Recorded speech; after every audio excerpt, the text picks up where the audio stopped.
In what way or situation is it acceptable to call your partner replaceable? The audacity to even say something like that is beyond me. Edit. I will address some points here. We have no children. I have genetic health problems, and external factors also contributed to my issues. I have a higher salary than her, so I mostly pay the bills or buy things for our home. I mostly cook and clean, she does it too, but mostly me. It's not 50-50, more like 60-40. She isn't actively trying to unalive me, I hope at least. I don't know if she's cheating on me. Let's also address the elephant in the room. We had an argument about our house and some issues with it. After that, we also discussed our priorities, careers, and intimacy. At one point, the discussion was replaced by her venting and saying things not even related to the original discussion. I had no issues with her ranting about things until she told me that I'm replaceable. That was the end of the conversation, as I no longer wanted to talk.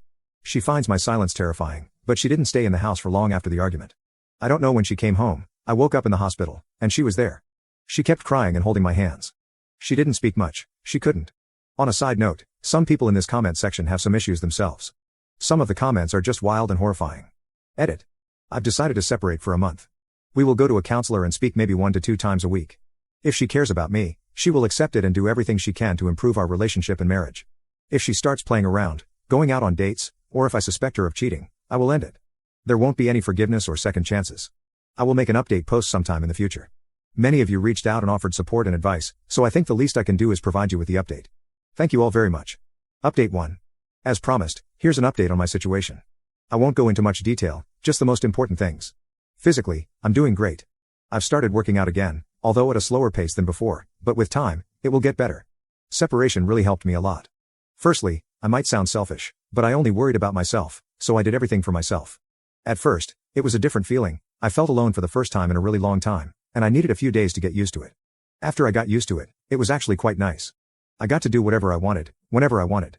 I bought myself a lot of things, redecorated a bit, changed some old things, and honestly, I liked it. There was no stress, no arguments, no problems. It was peaceful and quiet. I also got myself a cat, and the two of us get along really well. I spoke to my wife on a weekly basis, and we also went to a counselor, which really changed a lot of things. Whenever we went there, I laid all the cards on the table. I was really honest, maybe too honest, and I said a lot of things that had accumulated over time, every annoyance, issue, pretty much everything I thought could be way better. My wife took the separation really hard. It was really bad. For the first few days, she was fine, or she pretended to be, but as time progressed, it was clear she wasn't doing well. What I did was whenever we went to a counselor, I focused only on trying to figure out my marriage and issues with it. But as soon as I left the counselor, I checked out. Like a switch, I didn't want to bring any of it home and disturb my peace. My wife also started individual therapy for her own mental health and issues that have been present for some time. I asked her if she cheated on me, and honestly, I expected some outburst of rage or yelling, but there wasn't any of it. She was really sweet and told me no, and that she understands why I might think that, and she offered her phone and her social media accounts for me to check. For some reason, I decided to be a jerk, and I told her that maybe she deleted and covered her tracks, and she has no proof of anything. Again, no yelling or anything, just a really sad look in her eyes. I realized that I went too far, and I apologized. Time passed, and I decided to let it go. So I told her that I forgive her and that I will give her another chance. Honestly, I wanted some form of revenge, but while revenge might be sweet, everything after it is bitter. I also told her that I won't forget her words. Anyway, she came back to my house, and everything changed. No longer am I doing most of the stuff, she now works just as hard, maybe even more than me, and she doesn't allow me to do certain things, much to my annoyance. We will continue going to a counselor for a little bit longer, and she is still going to her individual therapy.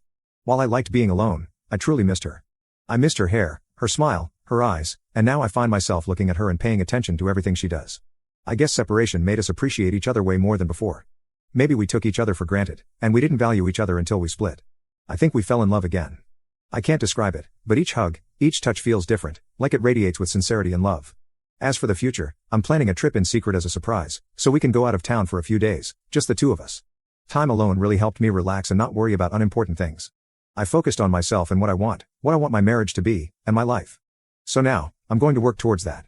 We really learned to communicate much better than before, we became much more open toward each other, more vulnerable. I think it will help us going forward. I guess after all, it turns out that I'm not so easily replaceable.